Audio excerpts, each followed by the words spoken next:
শুরুতেই বলবো ভাই, আপনার কি দুটা হাত নেই নাকি দুটা পা নেই, যার কারণে আপনি এই যে বৃদ্ধ মানুষটার মতো জীবনের শেষ বয়সে হাত পাততে হয়?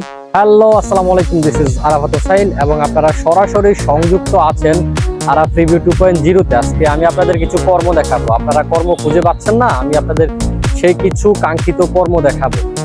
প্রথমে যে দুইটা ভিডিও দেখছেন, সেই দুইটা ভিডিও মানুষগুলোর মতো যদি আপনার পরিস্থিতি না হয়, তাহলে আজকের এই ভিডিওটি আপনার জন্য। এই ভিডিওর মাধ্যমে আপনারা দেখবেন বর্তমান সময়ে প্রচলিত কিছু মানুষের কর্মের কথা, যারা নিজেদের অক্লান্ত পরিশ্রমের মাধ্যমে অর্থ উপার্জন করে পরিবারের ভরণ পোষণ করে থাকে এবং ছেলে সন্তানদের শিক্ষার জন্য টাকা পয়সা রোজগার করে থাকে। এই ভাইয়াটাকে দেখতে পাচ্ছেন, সর্বোচ্চ গেলে আমাদের মতো বয়সী। আপনারা যারা নিজেদের আত্মসম্মান বোধের কথা চিন্তা ভাবনা করে যে কোনো কর্ম করতে লজ্জা পাচ্ছেন, তাদের জন্য এই ভাইয়াটাই উজ্জ্বল দৃষ্টান্ত। পৃথিবীতে কোনো কাজই ছোট নাই, সেটা হোক যে কোনো ধরনের কাজ।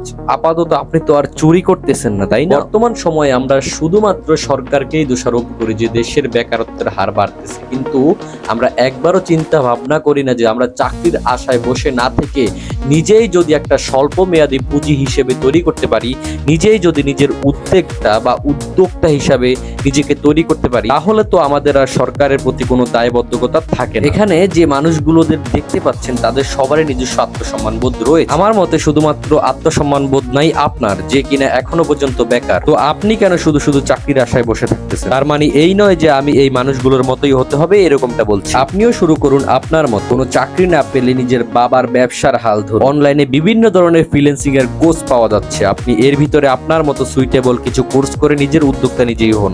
যদি একেবারে কিছু না করতে পারেন, তাহলে বাবার জমি চাষ করুন, প্রয়োজনে পুকুরে মাছ চাষ করুন এবং নিজের উদ্যোক্তা নিজেই হন। ধন্যবাদ সবাইকে।